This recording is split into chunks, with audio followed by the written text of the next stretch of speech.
أعوذ بالله من الشيطان الرجيم بسم الله الرحمن الرحيم الحمد لله رب العالمين والصلاة والسلام على أشرف الأنبياء والمرسلين وعلى آله الطيبين الطاهرين لا سيما بقية الله الأعظم أما بعد فقد قال الله الحكيم في كتابه الكريم بسم الله الرحمن الرحيم وما ينطق عن الهوى إن هو إلا وحي يوحى۔ محترم سامعین، نہج البلاغہ کا سلسلہ دروس لے کر ہم آپ کی خدمت میں حاضر ہیں۔ آج نہج البلاغہ کے خطبہ نمبر 4 کا دوسرا حصہ آپ کی خدمت میں پیش کیا جا رہا ہے۔ امیر المومنین مولائے کائنات حضرت علی علیہ الصلوۃ والسلام اس خطبے میں ارشاد فرما رہے ہیں، بنا تدیتم فی الظلماء وتسنمتم ذروۃ العلیاء وبنا افجرتم عن السرار وقر سمع لم یفقہ الواعیہ۔ محترم سامعین، ہماری گزشتہ درس میں جو گفتگو ہوئی تھی وہ اسی مقام تک ہوئی تھی، اور ہم نے امیر المومنین مولائے متقیان کے ان کلمات کی وضاحت پیش کی تھی، تفسیر پیش کی تھی۔ یقیناً آپ اس سے مستفید ہوئے ہوں گے اور آپ کے ذہن میں وہ مطالب موجود ہوں گے۔ آج ہماری گفتگو جو شروع ہو رہی ہے وہ اسی لفظ کو آگے بڑھاتے ہوئے، اسی جملے کو آگے بڑھاتے ہوئے ہم اپنی بات کا آغاز کر رہے ہیں کہ مولا امیر المومنین نے یہاں جو یہ جملہ کہا ہے، وقر سمعون لم یفقہ الواعیہ، وہ کان بہرے ہو جائیں جو پکارنے والے کی آواز نہ سن سکیں۔ وَكَيْفَ يُرَاعِي النَّبْعَةَ مَنْ أَصَمَّتْهُ الصَّيْحَةُ، اور وہ لوگ بھلا دھیمی آواز کو کیا سن سکیں گے جن کے کان بلند ترین آوازوں کے سامنے بھی بہرے ہی رہے ہوں۔ رُبِطَ جَنَانٌ لَمْ يُفَارِقْهُ الْخَفْقَانُ، مطمئن دل وہی ہوتا ہے جو یاد الہی اور خوف خدا میں مسلسل دھڑکتا رہتا ہے۔ مَا زِلْتُ أَنْتَظِرُ بِكُمْ عَوَاقِبَ الْغَدْرِ، میں روز اول سے تمہاری غداری کے انجام کا انتظام کر رہا ہوں، انتظار کر رہا ہوں۔ وَأَتَوَسَّمُكُمْ بِحِلْيَةِ الْمُغْتَرِّينَ، اور تمہیں فریب خوردہ لوگوں کے انداز سے پہچان رہا ہوں۔ حَتَّى سَتَرَنِي عَنْكُمْ جِلْبَابُ الدِّينِ، مجھے تم سے دینداری کی چادر نے پوشیدہ کر دیا ہے۔ وَبَصَّرَنِيكُمْ صِدْقُ النِّيَّةِ، لیکن صدق نیت نے میرے لیے تمہارے حالات کو آئینہ کر دیا ہے۔ حَتَّى أَقَمْتُ لَكُمْ عَلَى سَنَنِ الْحَقِّ فِي جَوَادِ الْمَظَلَّةِ، میں نے تمہارے لیے گمراہی کی منزلوں میں حق کے راستوں پر قیام کیا ہے۔ حَيْثُ تَلْتَقُونَ وَلَا دَلِيلَ، جہاں تم ایک دوسرے سے ملتے تھے لیکن کوئی رہنما نہ تھا۔ وَتَحْتَفِرُونَ وَلَا تُمِيهُونَ، اور کنواں کھودتے تھے لیکن پانی نصیب نہ ہوتا تھا۔ توجہ فرمائیں کہ مولائے متقیان امیر المؤمنین یہاں جن جملوں کا اظہار کر رہے ہیں، گفتگو ہماری یہیں سے شروع ہو رہی ہے کہ امیر المومنین حضرت علی علیہ الصلوۃ والسلام نے کس انداز سے یہاں پر اظہار افسوس کیا ہے۔ مولا فرماتے ہیں وَكَيْفَ يُرَاعِي وَكَيْفَ يُرَاعِي النَّبْعَةَ مَنْ أَصَمَّتْهُ الصَّيْحَةُ، امیر المومنین مسلمانوں کی حالت پر اظہار افسوس کرتے ہوئے فرماتے ہیں، اور بھلا وہ لوگ میری دھیمی آواز کو کیا سن سکیں گے جن کے کان اللہ و رسول کی بلند ترین آوازوں کے سامنے بھی بہرے ہی رہے ہوں۔ توجہ فرمائیے گا کہ امیر المومنین نے یہاں پر کس انداز سے اظہار افسوس کیا ہے۔ یہ حقیقت ہے، کیا لوگوں نے دعوت ذوالعشیرہ کو نہیں دیکھا تھا کہ نبی کریم نے وَأَنذِرْ عَشِيرَتَكَ الْأَقْرَبِينَ، اپنے خاندان والوں کو ڈراؤ، اس آیت کے نازل ہونے کے بعد سب کے سامنے نہیں فرمایا تھا؟ کیا مولا پیغمبر اکرم صلی اللہ علیہ وآلہ وسلم نے اعلان نبوت اور رسالت کے فوراً بعد کیا مولا کائنات کے حق میں یہ جملے نہیں فرمائے تھے کہ ھذا اخی و وصیی و وزیری و خلیفتی، کہ یہ علی میرے بھائی، میرے وزیر، وصی اور جانشین ہیں؟ کیا غدیر میں بھرے مجمع میں حضور سرور کائنات کے خطبے کو بھلا دیا تھا ملت نے؟ 1.25 حاجیوں کے سامنے مولا کائنات کے ہاتھوں کو بلند کر کے فرمایا تھا، من کنت مولا فہذا علی مولا، جس کا میں مولا ہوں اس کے یہ علی مولا ہیں۔ تو یہ ساری باتیں سننے اور دیکھنے کے بعد بھی جب دنیا والوں نے اللہ رسول کے فرامین کو فروگزاشت کر دیا اور ان کے سامنے سر تسلیم خم نہ کیا، تو اب بھلا میری بات پر کیا کان دھریں گے؟ امیر المومنین انہی مطالب کی طرف گویا اشارہ فرما رہے ہیں کہ پیغمبر اکرم صلی اللہ علیہ وآلہ وسلم اپنی پوری زندگی انہی باتوں کی طرف پوری مسلمان امت کو توجہ دلاتے رہے کہ دیکھو میرے بعد تمہاری رہبری کے لیے کون ہے، تمہارے ولی و وارث کون ہے، میرا جانشین کون ہے، کس کا گوشت میرا گوشت ہے، کس کی رضا میری رضا ہے، کس کی رضا سے خدا راضی ہوتا ہے۔ حضور نے لمحہ بہ لمحہ کوئی موقع ایسا جانے نہیں دیا جہاں اہل بیت علیہم السلام کا خصوصیت کے ساتھ مولا کائنات کا جناب سیدہ سلام اللہ علیہا کا اور امام حسن و امام حسین کا تعارف نہ کروا دیا ہو قوم کے سامنے۔ توجہ رکھیے گا، یہ اظہار افسوس کے مقام کے جملے ہیں کہ جو مولا نے فرمائے، کیف یرا النبأۃ من اسمتہ الصیحہ، کہ وہ بھلا میری دھیمی آواز کو اب کیا سنے گا کہ جس نے پیغمبر اور خدا کی بلند ترین آوازوں کو نہ سنا، ان پر کان نہ دھرا۔ لیکن اس کے ساتھ ہی مولا کائنات نے یہ بھی فرمایا، حق کے طرفداروں کی نشاندہی بھی کی ہے مولا کائنات نے یہاں حق کے طرفداروں کی بھی نشاندہی کی ہے۔ البتہ امیر المومنین نے جہاں ان لوگوں کی طرف اشارہ کیا ہے کہ وہ کان دھرنے والے نہیں ہیں، وہاں ساتھ ساتھ یہ بھی بیان کر دیا ہے کہ تمام کے تمام افراد حق سے انحراف کرنے والے نہیں ہیں، بلکہ ایسے بھی ہیں جو اہل حق ہیں اور حق کے طرفدار ہیں۔ ان کے بارے میں آپ نے اس انداز سے بات کو آگے بڑھاتے ہوئے فرمایا، روبتا جنان لم یفارق الخفقان، یعنی ان دلوں کو سکون و قرار نصیب ہو جن سے خوف خدا کی دھڑکنیں الگ نہیں ہوتی ہیں۔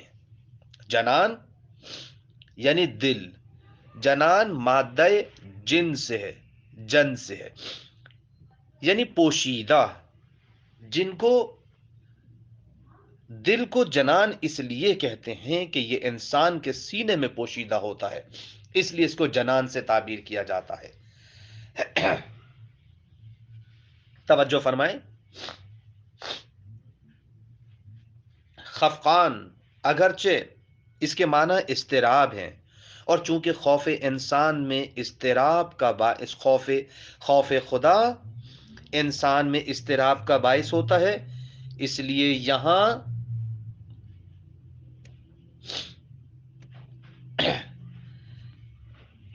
یہاں خفقان سے مراد خوف الہی ہے کہ ان کے دل خوف الہی سے دھڑکتے رہتے ہیں۔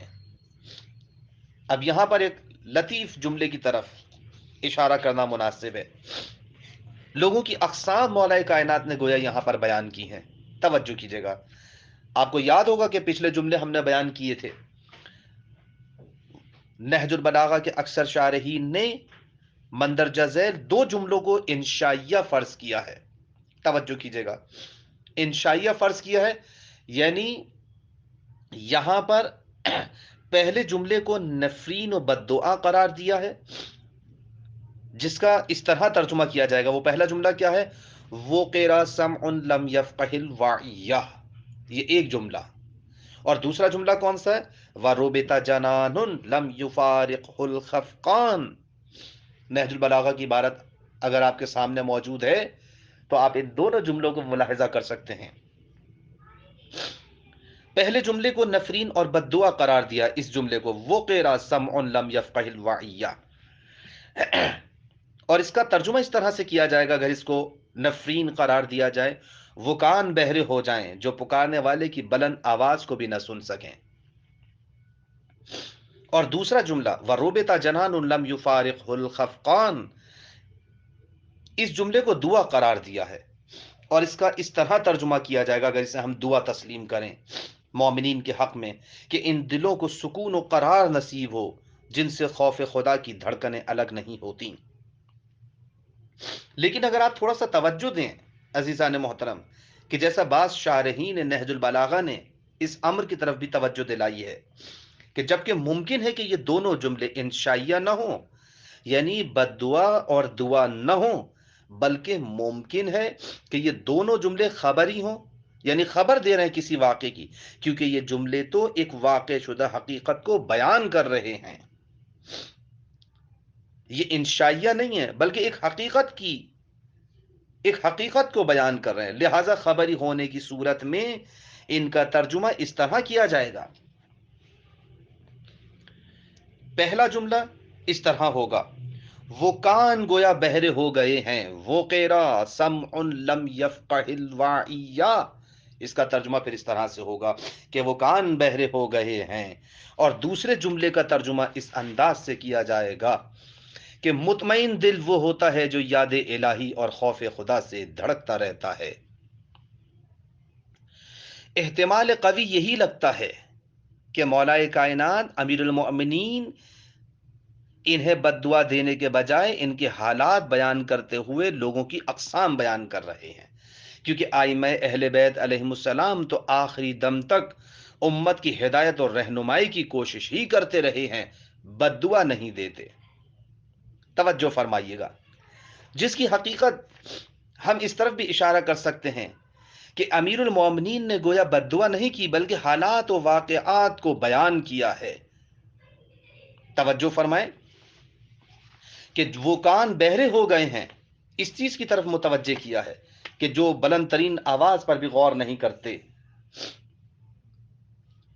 اس لیے کہ اس چیز کی عکاسی خود خداوند عالم نے قرآن کریم میں ایسے لوگوں کو جو کہ کان رکھنے کے بعد بھی حق کی بات سننے کے لیے تیار نہیں ہوتے تو انہیں حیوان بلکہ حیوانوں سے بھی بدتر کہا ہے.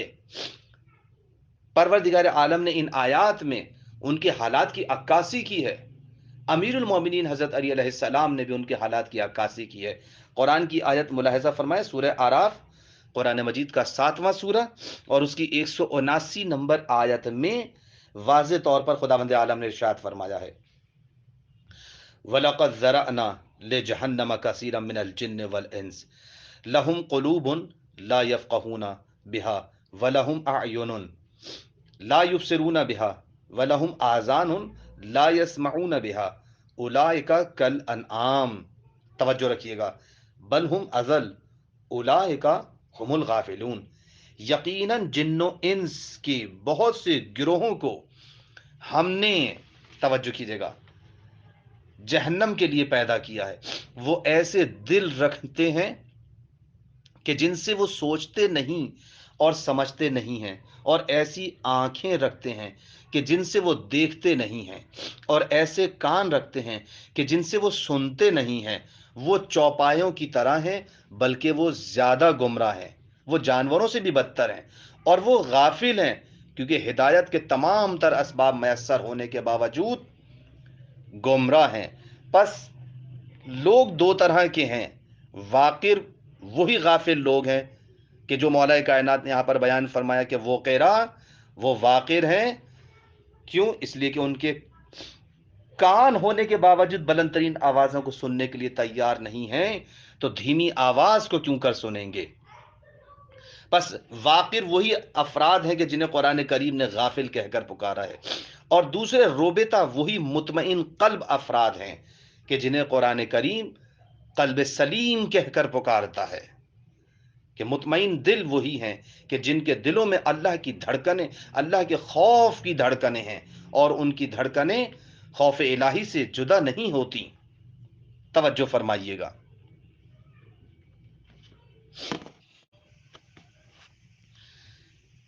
ایک نئے نقطے کی طرف یہاں پر ہم اشارہ کر رہے ہیں۔ دیکھیں مولا کائنات آگے فرماتے ہیں، ما زلتو، عہد شکنی کرنے والوں کے حالات پر مولا کائنات یہاں پر تبصرہ کر رہے ہیں۔ توجہ فرمائیے گا۔ ما زلتو انتظر بکم عواقب الغدر واتوسمکم بحلیت المخترین حتی سترنی انکم جلباب الدین وبصرنیکم صدق النیہ۔ امیر المومنین نے یہاں پر یہ جو جملے مولا نے ارشاد فرمائے ہیں، اور یہ خطبہ جو ارشاد فرمایا ہے، ان سے یہ بات واضح ہوتی ہے کہ شارحین نہج البلاغہ نے بیان کیا ہے کہ مولا کائنات نے یہ خطبہ جنگ جمل میں باقی بچنے والوں سے خطاب کرتے ہوئے واضح طور پر ارشاد فرمایا تھا، اور ان کے حالات پر اس طرح تبصرہ فرمایا، میں روز اول سے تمہاری غداری کے انجام کا منتظر رہا ہوں، اور میں تمہیں فریب خوردہ لوگوں کے رنگ ڈھنگ اور انداز سے پہچان رہا ہوں۔ گویا میں تمہارے اندر فریب خوردہ لوگوں کی نشانی دیکھ رہا ہوں کہ تم دھوکہ کھا رہے ہو، لیکن میں کیا کروں کہ دین کی چادر تمہارے اور میرے درمیان ہے، اور دین کی چادر نے مجھے تم سے پوشیدہ کر رکھا ہے۔ گویا تم نے دین کا لبادہ اوڑھ لیا ہے، لیکن میرے صدق و صفا نے تمہارے حالات کو میرے لیے آئینہ کر دیا، اور گویا میں تمہاری صورتیں دیکھ رہا تھا اور تمہارے ضمیر اور اندر کی حالت سے واقف تھا۔ اگر اجازت دیں تو میں مختصر طور پر ان جملات کی یہاں پر مولا کائنات کی وضاحت کرتا چلوں۔ تاریخ و روایات اور شارحین نہج البلاغہ کے بیانات سے معلوم ہوتا ہے کہ امیر المومنین نے یہ خطبہ جنگ جمل کے بعد ارشاد فرمایا تھا، اور ان جملوں میں امیر المومنین نے ان لوگوں کو مخاطب قرار دیا ہے کہ جنہوں نے مولا کائنات کی پہلے بیعت کی اور پھر بیعت سے انحراف کیا۔ ان افراد نے امیر المومنین کی پہلے تو بیعت کی تھی، اور پھر مقام و منصب نہ ملنے کی وجہ سے، توجہ فرمائیے گا، عہد شکنی اور بیعت کو توڑ ڈالا تھا، اور پھر جنگ کے لیے زمین ہموار کیا، جس کے نتیجے میں 10,000 سے زائد مسلمانوں کا خون بہہ گیا تھا۔ ان کے حالات کا مختصر پس منظر ابن ابی الحدید عظیم شارح نہج البلاغہ برجستہ عالم اہل سنت کی روایت کے مطابق کچھ اس طرح ہے کہ جب مہاجرین و انصار نے امیر المومنین کی بیعت کر لی، تو امیر المومنین نے حاکم شام کو بیعت کرنے کے لیے ایک خط لکھا کہ تمام لوگوں نے میری بیعت کر لی ہے، لہٰذا تم بھی میری بیعت کرو اور بزرگان اہل شام کو میرے پاس بھیجو۔ تو حاکم شام نے امیر المومنین کے نامے کے جواب دینے کے بجائے ایسے افراد کو خط لکھا کہ جس کا عنوان یہ تھا کہ یہ خط میری جانب سے ہے، حاکم شام کی جانب سے، تمہارے نام ہے کہ ہم تمہیں امیر المومنین قرار دے رہے ہیں۔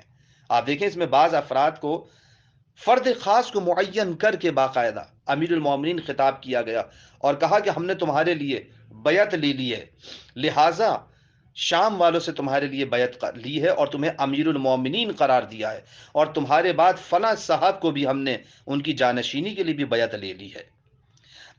جناب ابن ابی الحدید نے تفصیل سے اس واقعے کو بیان کیا ہے، جو چاہتے ہیں کہ تفصیل وہاں پر ملاحظہ کریں تو وہاں رجوع کر سکتے ہیں۔